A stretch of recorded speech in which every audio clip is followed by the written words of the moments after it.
그러니까 한 사람이 두 발자국의 손해를 보는 게 아니라 둘 다 한 발자국씩 손해 보는 게 맞다고 봐요. 둘 다 손해.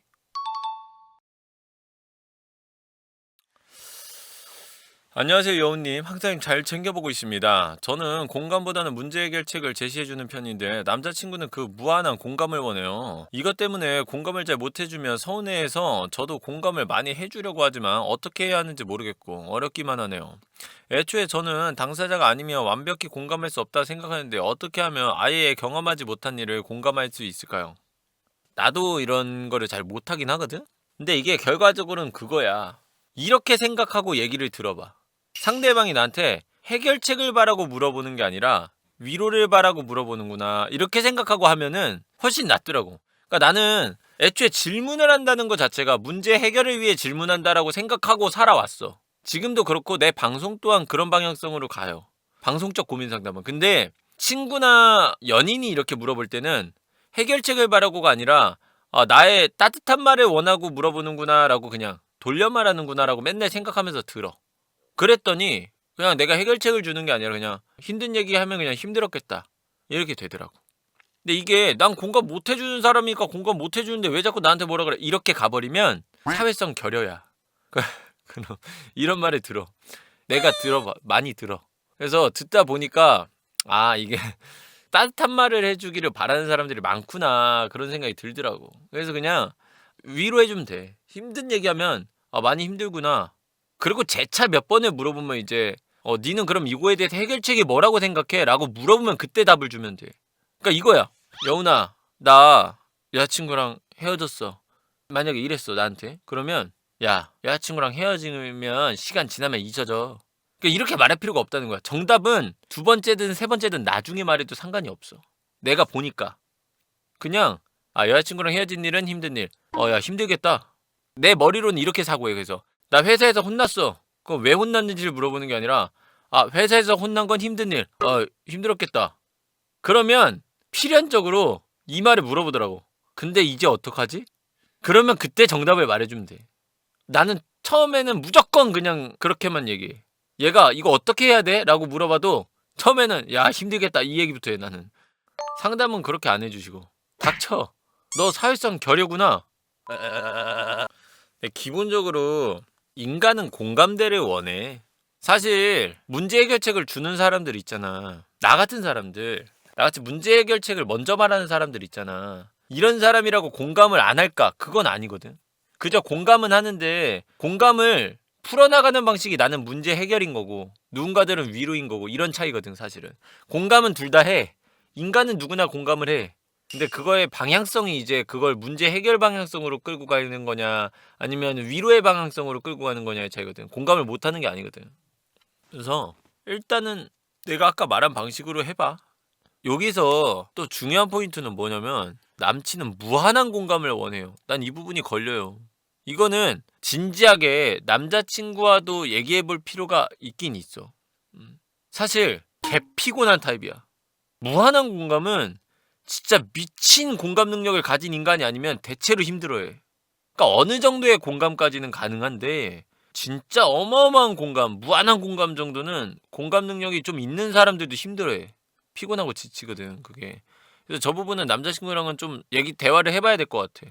난 이런 타입인데 나도 최대한 노력하겠지만 뭐 이렇게까지는 힘들 수 있다라는 이런 부분에 대해선 본인이 공감을 바라듯이 너 또한 내 감정에 대해서도 좀 공감해줬으면 좋겠다라고 얘기하면서 대화를 이끌어가 보는 게 어떨까 싶어요.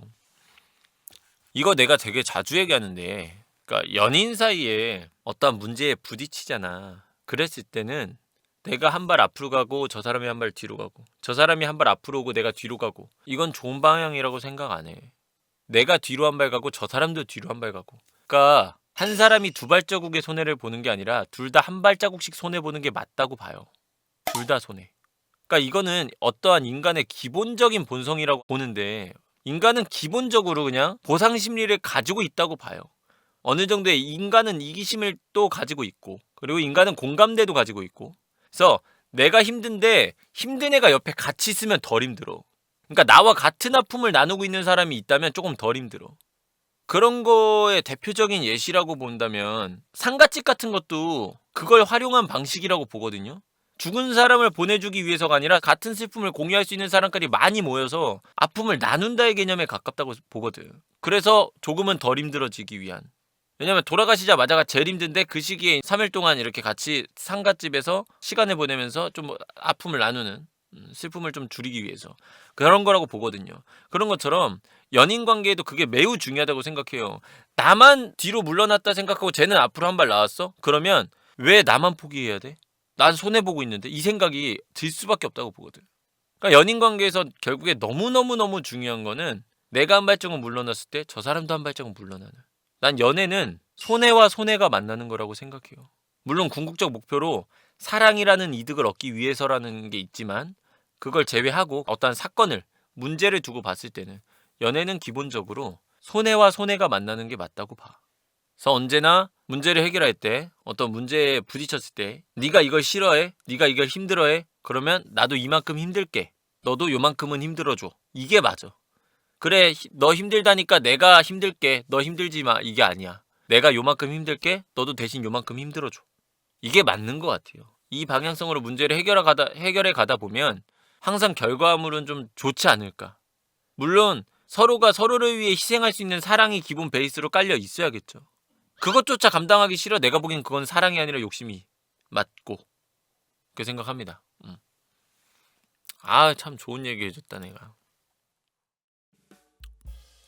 제가 머리를 자르고 나서 많은 분들이 저라는 캐릭터를 잃어버렸다, 뭐 이런 분들이 좀 많아요. 시그니처를.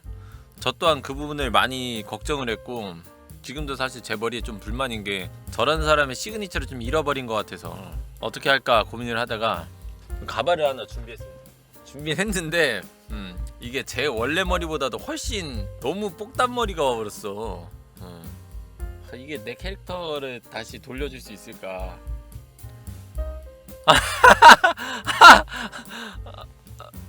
고민 상담 할 때는 조금 이렇게 해야 될 것 같아요. 왜냐면 이렇게 해야 좀 그래도 사람들이 알아볼 것 같아가지고, 이렇게 고민 상담할 때는 또 이렇게 한번 진행해 보도록 할게요. 예쁜데요, 그래도 나름. 무겁진 않아요. 엄청 가볍고 좋아요. 푹신푹신하고, 뭐 이런데 물건도 보관될 것 같고 이렇게. 보이지도 않아.